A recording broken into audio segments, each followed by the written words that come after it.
Ada anggapan umum bahwa sniper adalah prajurit paling aman di medan perang. Mereka menembak dari jauh, tersembunyi, tidak perlu berhadapan langsung dengan musuh. Kalau ada tempat yang relatif nyaman dalam sebuah perang, rasanya profesi sniper masuk dalam kategori itu. Anggapan itu runtuh di Stalingrad. Di kota yang perangnya berlangsung dari Agustus 1942 hingga Februari 1943, para sniper justru masuk lebih dalam ke reruntuhan, lebih dekat ke musuh, dan menanggung beban yang tidak ditanggung tentara biasa.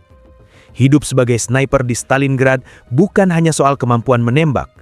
Di kota itu, profesi tersebut berubah menjadi sesuatu yang jauh lebih berat dari yang bisa dibayangkan. Ada 3 lapisan penderitaan yang harus ditanggung setiap sniper di sana: fisik, psikologis, dan sistemik. Dan ketiga lapisan itu berjalan bersamaan setiap hari tanpa jeda.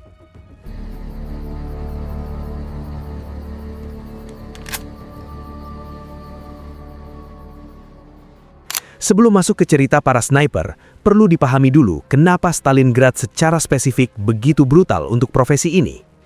Doktrin sniper dirancang untuk medan terbuka. Seorang sniper idealnya berada di jarak 300 hingga 800 meter dari targetnya, tersembunyi di balik vegetasi atau struktur alami, menembak dan kemudian mundur sebelum posisinya terlacak. Seluruh pelatihan, seluruh teknik, seluruh naluri yang dibangun dari latihan berbulan-bulan, semuanya dirancang untuk kondisi seperti itu. Stalingrad membalik semua itu. Pada 23 Agustus 1942, lebih dari 1.000 pesawat Luftwaffe menghabiskan seharian penuh membom Stalingrad. Kota industri yang sebelumnya berdiri di tepi sungai Volga itu berubah menjadi hamparan puing dalam hitungan jam. Bangunan-bangunan pabrik runtuh menjadi struktur baja yang bengkok, blok-blok apartemen kehilangan dinding eksteriornya tapi masih berdiri sebagai kerangka lantai demi lantai. Jalan-jalan kota tertutup reruntuhan setinggi 3 meter. Yang tersisa adalah labirin vertikal yang tidak ada di peta manapun karena bentuknya berubah setiap hari seiring pertempuran berlanjut. Di dalam labirin seperti itu, jarak rata-rata kontak tembak hanya 15-30 meter. Sebuah gedung yang direbut pagi harinya bisa berpindah tangan sore harinya. Komandan Soviet Vasily Chuikov yang memimpin Angkatan Darat ke-62 di dalam kota bahkan mengeluarkan instruksi agar pasukannya selalu berusaha berada sedekat mungkin dengan Jerman, karena dengan begitu artileri dan pengebom Jerman tidak bisa digunakan tanpa mengenai pasukan mereka sendiri. Dalam kondisi seperti itu, sniper seharusnya tidak berguna, tapi justru sebaliknya yang terjadi. Karena tidak ada satupun pihak yang bisa bergerak bebas di permukaan tanpa menjadi sasaran, sniper menjadi aset paling berharga di lapangan. Mereka bisa bergerak diam-diam di ruang-ruang sempit, merayap di antara puing dan membunuh tanpa suara di tengah kebisingan kota yang terus bertambah. Setiap komandan yang terbunuh oleh sniper berarti kebingungan di unit musuh. Setiap operator radio yang ditembak berarti komunikasi terputus. Efek psikologisnya terhadap pasukan Jerman yang terbiasa bergerak dengan percaya diri di medan terbuka jauh melampaui angka korban. Kedua pihak, Soviet dan Jerman, membutuhkan sniper lebih dari sebelumnya, dan keduanya membayar harganya.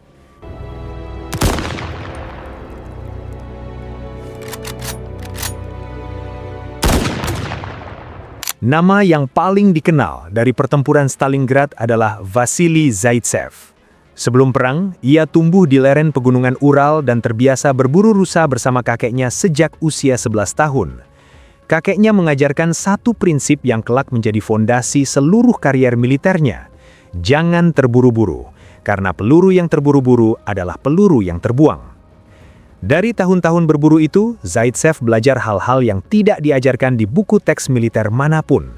Bagaimana membaca perubahan angin dari gerakan rumput, bagaimana memperkirakan jarak dengan menghitung ukuran objek lewat mata telanjang, dan yang paling penting, bagaimana menunggu tanpa pikiran mulai berkelana. Keterampilan itu terbawa ke Stalingrad dan di sana nilainya berlipat ganda. Zaitsev tiba di Stalingrad sebagai bagian dari Angkatan Darat ke-62 dan segera menunjukkan kemampuannya. Dalam 3 hari pertama operasi snipernya, ia membunuh 5 tentara Jerman hanya dengan menggunakan senapan standar infanteri, bukan senapan sniper khusus. Komandannya memperhatikan ini dan memberinya senapan Mosin Nagant dengan teleskop, lalu mengeluarkan satu instruksi sederhana: lanjutkan.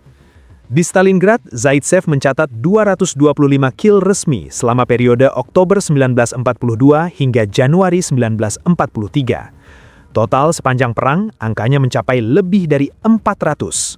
Kemampuannya segera dimanfaatkan Komando Soviet, dan ia pun melatih 28 sniper lain yang kemudian dikenal sebagai Zaitsevi, bentuk jamak dari namanya sendiri.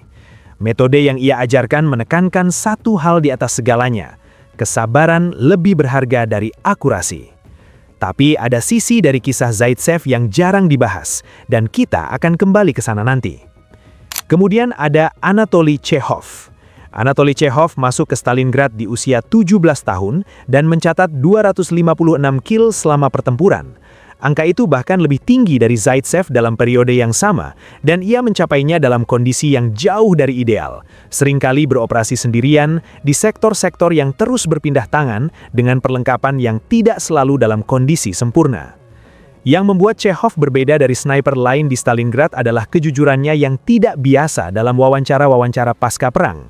Ia bercerita bahwa kill pertamanya membuat ia menangis, bukan karena takut, tapi karena lewat teleskopnya ia melihat dengan jelas tubuh prajurit Jerman yang baru ia tembak jatuh, dan pikirannya langsung pergi ke satu tempat. Orang ini punya ibu, orang ini bangun pagi ini dengan rencana untuk hari ini, dan sekarang tidak ada lagi. Chekhov mengakui bahwa ia belajar mematikan bagian dari pikirannya selama berbulan-bulan berikutnya, seperti mematikan lampu di kamar yang tidak ingin kamu masuki. Tapi ia juga mengakui bahwa lampu itu tidak pernah benar-benar mati, ia hanya tidak menyalakannya. Dan setelah perang, ia tidak tahu lagi cara membiarkan lampu itu tetap padam. Lalu ada Viktor Medvedev. Dia adalah bagian dari unit sniper reguler Angkatan Darat ke-62 Soviet, dan catatannya banyak terdokumentasi dalam arsip lapangan. Medvedev adalah salah satu sedikit sniper yang secara eksplisit mendeskripsikan rutinitas menunggu yang menjadi inti pekerjaan seorang sniper di Stalingrad. Kadang 6 hingga 8 jam tanpa bergerak, berbaring di reruntuhan, di suhu yang bisa turun di bawah 0. Ia mencatat bahwa setelah beberapa jam dalam posisi diam seperti itu, tubuh mulai berhenti terasa seperti milik sendiri. Kamu masih bisa memerintahkan jari untuk bergerak, tapi sinyal dari otak ke ujung tangan terasa seperti harus menempuh perjalanan yang sangat jauh. Kemudian ada Nikolai Ilyin.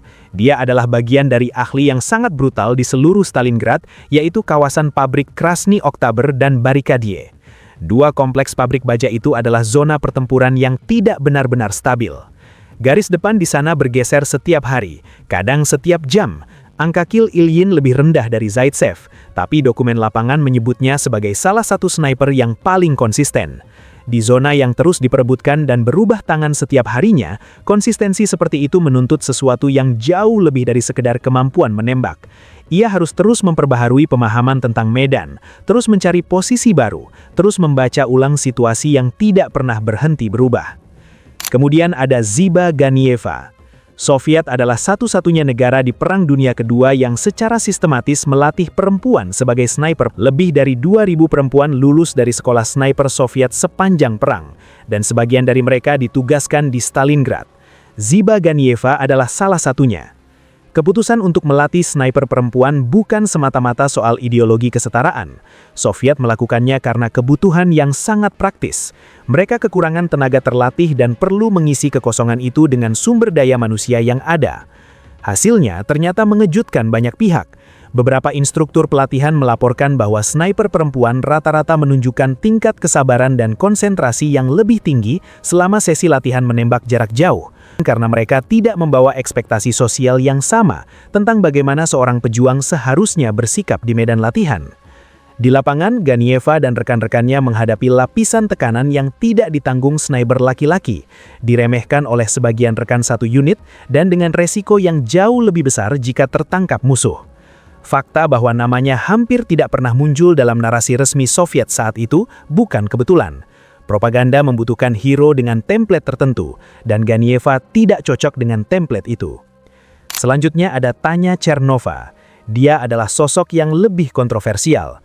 Sebagian sejarawan meragukan detail biografinya, sementara sebagian lain menerimanya sebagai gambaran nyata dari sniper perempuan yang ada di lapangan.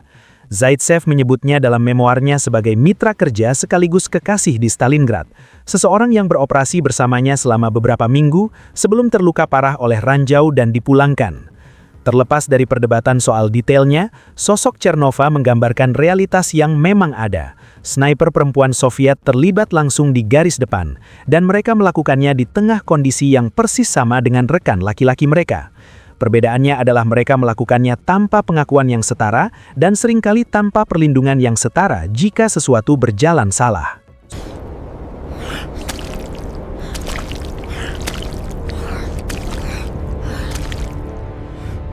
Wehrmacht juga mengirimkan tenaga terlatih dari Scharfschützenausbildung, sekolah sniper Jerman, langsung ke Stalingrad.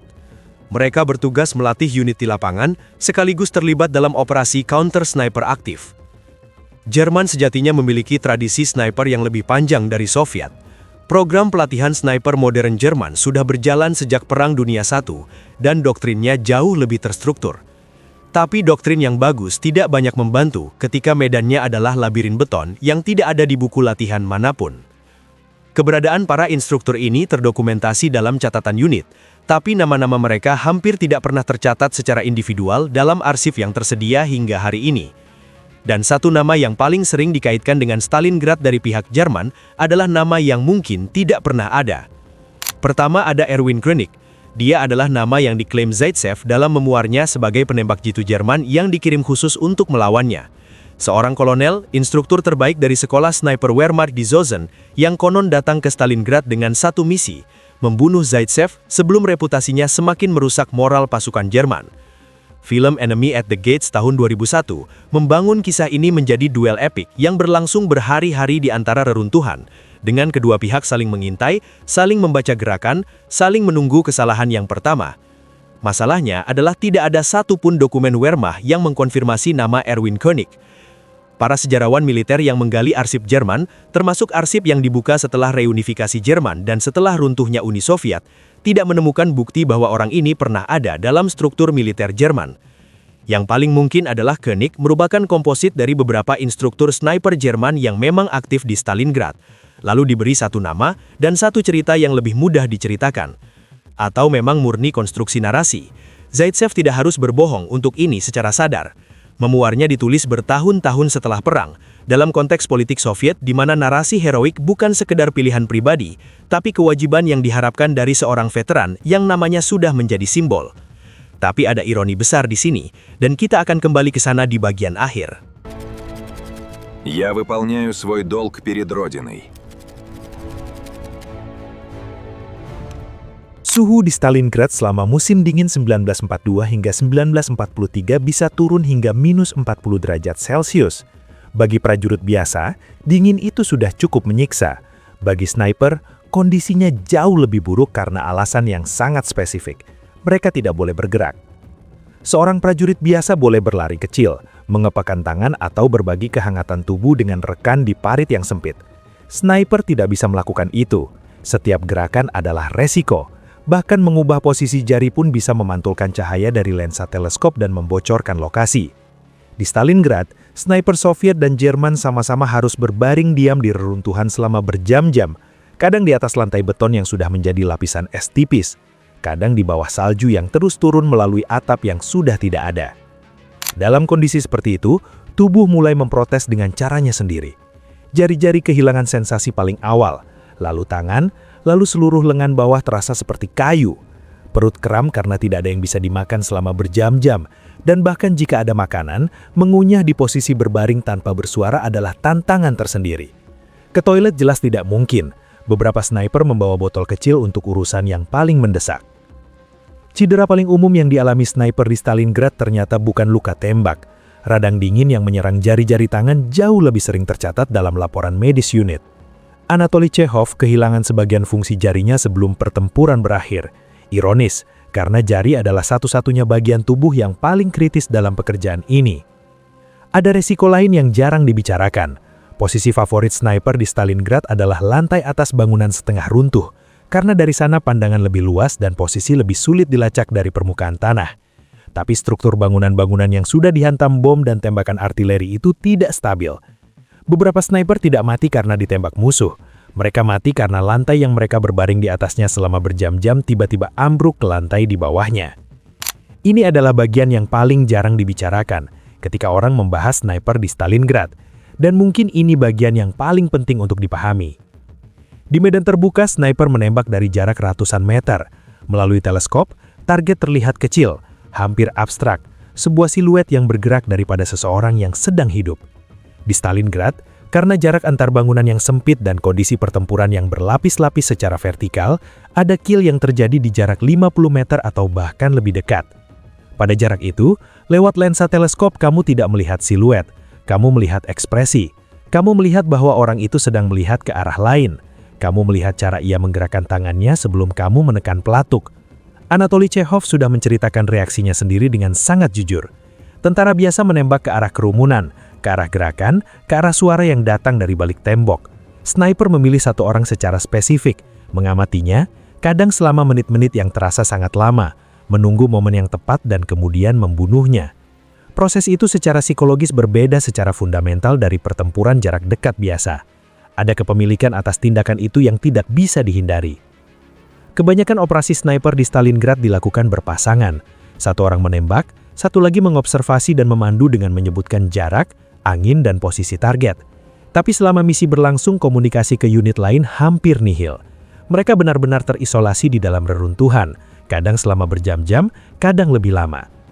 Keheningan yang mereka tinggali bukan keheningan yang tenang. Stalingrad tidak pernah benar-benar sunyi.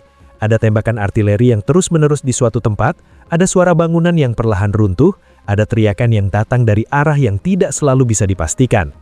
Di tengah semua itu, sniper harus mempertahankan konsentrasi penuh selama berjam-jam, membedakan gerakan yang relevan dari kebisingan visual kota yang terus berubah. Zaitsev menulis dalam memoarnya bahwa pada suatu titik, ia menyadari ia sudah berhenti melihat target sebagai manusia. Mereka hanya menjadi objek dalam pandangan teleskopnya, sesuatu yang harus diproses dan diselesaikan. Ia menyadari perubahan itu secara sadar, dan ia menulisnya bukan sebagai kebanggaan, tapi sebagai sesuatu yang menakutkan dari dalam dirinya sendiri. Ada miskonsepsi bahwa setelah berhasil membunuh target, sniper boleh lega sejenak, bahwa ada semacam jeda sebelum tekanan berikutnya datang. Di Stalingrad itu sama sekali tidak berlaku. Setiap tembakan yang dilepaskan adalah sinyal posisi yang komplit. Suara tembakan, asap bubuk mesiu yang tipis, bahkan pergerakan debu di sekitar moncong senjata, semua itu bisa terbaca oleh mata yang terlatih dari jarak yang mengejutkan. Begitu sniper menembak, ia harus segera pindah, merayap diam-diam melalui puing-puing, menghindari jalur yang sama dengan yang ia gunakan sebelumnya, mencari posisi baru yang belum dikenali siapapun. Kill adalah titik awal dari tekanan berikutnya, bukan penghujungnya. Dan tekanan itu tidak pernah berhenti selama misi berlangsung. Begitu seorang sniper mulai aktif di satu sektor dan korbannya mulai berjatuhan dengan pola tertentu, pihak lawan mengirim counter sniper untuk melacak dan membunuhnya. Ini menciptakan dinamika yang tidak dialami profesi militer lain dalam perang. Sebuah perang personal antara dua orang yang tidak pernah bertatap muka, tapi terus-menerus membaca jejak satu sama lain dari sisa-sisa tembakan, dari sudut lubang peluru di dinding, dari posisi tubuh korban yang menunjukkan dari mana tembakan datang. Zaitsev menceritakan tentang periode beberapa hari di mana ia tidak menembak sama sekali. Ia hanya berbaring diam di reruntuhan, mengobservasi, mencoba membaca pola dari hal-hal kecil, dari mana pasukan Jerman secara konsisten menghindari muncul, di mana ada bayangan yang tidak wajar di antara puing-puing, di sudut mana ada sesuatu yang menghalangi sinar matahari secara tidak alami. Tidak ada peluru yang dilepaskan dalam hari-hari itu. Tapi tekanannya tidak lebih ringan dari pertempuran biasa. Mungkin lebih berat, karena kamu tahu ada seseorang di luar sana yang sedang melakukan hal yang sama kepadamu. Dan salah satu dari kalian akan membuat kesalahan lebih dulu.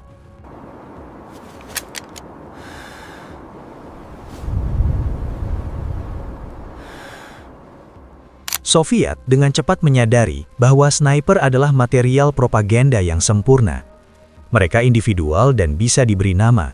Kisah mereka mudah disederhanakan untuk konsumsi publik, dan angka kill mereka bisa digunakan untuk memompa semangat rakyat di belakang garis yang sedang berjuang dengan kekurangan pangan dan kabar buruk dari berbagai front. Vasily Zaitsev dijadikan bintang dalam waktu singkat. Wawancaranya dimuat di koran Krasnaya Zvezda dan disebarluaskan ke seluruh jaringan media Soviet. Fotonya direproduksi masif dan dipasang di papan pengumuman kota-kota di belakang garis.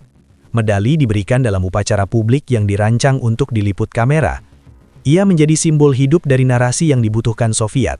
Seorang anak petani dari pegunungan yang terbukti bisa mengalahkan mesin perang Nazi. Masalahnya adalah publisitas itu punya konsekuensi sangat nyata di lapangan. Setelah nama Zaitsev dikenal luas dan tersebar ke pihak Jerman melalui intelijen, ia menjadi target prioritas. Setiap sniper Jerman yang aktif di Stalingrad memiliki insentif profesional dan mungkin juga personal untuk menjadi orang yang membunuh Zaitsev. Reputasi yang dibangun propaganda untuk menaikkan moral justru menempatkan orangnya dalam bahaya yang jauh lebih besar dan jauh lebih spesifik dari sebelumnya. Lebih dari itu, angka kill mulai dipolitisasi secara terbuka. Ada tekanan dari tingkat komando untuk terus menambah angka, bukan semata-mata untuk kepentingan taktis, tapi untuk keperluan laporan yang akan naik ke atas, dan pada akhirnya akan muncul di koran. Sniper yang sedang kelelahan fisik dan psikologis, yang jari-jarinya sudah setengah beku dan sudah berbaring di reruntuhan selama berjam-jam, tetap diharapkan menghasilkan angka yang memuaskan. Sementara itu, sniper yang tidak terkenal bekerja dalam kondisi yang sama atau bahkan lebih berat, tapi tidak mendapat perlakuan medis yang sama. Ketika terluka, tidak diprioritaskan dalam rotasi istirahat, dan jika mereka mati, tidak ada yang menulis tentang mereka. Mereka hanya menjadi angka dalam laporan korban, bukan nama dalam koran. Dan sniper perempuan seperti Ziba Ganieva hampir tidak muncul sama sekali dalam narasi resmi selama perang berlangsung. Propaganda butuh hero dengan format yang spesifik. Perempuan yang membunuh musuh dengan dingin dari balik puing itu tidak masuk dalam format itu, terlepas dari betapa efektifnya mereka di lapangan. Товарищ Зайцев, как боевой дух на передовой. Мы не отступим. Ни шагу назад. Сталинград — это наш дом. Vasily Zaitsev selamat dari pertempuran, tapi tidak tanpa harga yang besar. Pada Januari 1943, hanya beberapa minggu sebelum pertempuran resmi berakhir dengan menyerahnya Marshal Paulus, sebuah ledakan granat melukai matanya dan nyaris merenggut penglihatannya secara permanen. Dokter mata Vladimir Filatov berhasil menyelamatkan fungsi matanya melalui serangkaian operasi yang berlangsung berhari-hari. Zaitsev kembali bertempur di front line setelah pemulihan, tapi tidak pernah lagi kembali ke reruntuhan Stalingrad. Ia hidup hingga 1991 dan meninggal di Kiev. Anatoly Chekhov selamat dan kembali ke kehidupan sipil. Ia menjadi salah satu dari sedikit sniper yang berbicara jujur dan terbuka tentang apa yang dilakukan pekerjaan itu pada dirinya secara psikologis, bukan dalam bahasa heroik yang diharapkan, tapi dalam bahasa yang jujur dan kadang sangat menyakitkan untuk didengar. Testimoninya adalah dokumen yang langka dan berharga bagi siapapun yang ingin memahami perang lebih dari sekedar angka dan nama. Viktor Medvedev selamat. Nikolai Ilyin tidak meninggalkan jejak yang cukup jelas dalam catatan yang tersedia untuk diketahui nasibnya setelah perang berakhir. Ziba Ganieva kembali ke kehidupan sipil dengan hampir nol pengakuan publik atas apa yang ia lakukan. Kontribusinya dan kontribusi ratusan sniper perempuan Soviet lainnya baru mulai mendapat perhatian serius dari para sejarawan puluhan tahun kemudian, ketika arsip mulai dibuka dan perspektif tentang siapa yang berhak disebut pahlawan mulai diperluas. Erwin Koenig, kalau memang ada, mati di tangan Zaitsev di bawah sinar matahari Stalingrad. Kalau tidak ada, ia tetap hidup abadi dalam narasi yang bertahan lebih lama dari semua orang yang benar-benar pernah berdiri dan berbaring dan membeku di reruntuhan kota itu. Para sniper itu dikirim dengan satu tugas, membunuh dengan tenang dan efisien. Tidak ada dalam briefing mereka instruksi tentang bagaimana cara hidup dengan apa yang sudah mereka lakukan, tidak selama pertempuran berlangsung dan tidak setelahnya. Itulah mungkin bagian paling menyedihkan dari semuanya, bahwa pekerjaan itu berakhir, tapi apa yang ditinggalkannya di dalam kepala mereka tidak. Gimana menurut kalian? Punya cerita sejarah yang lebih menarik? Tulis di kolom komentar ya.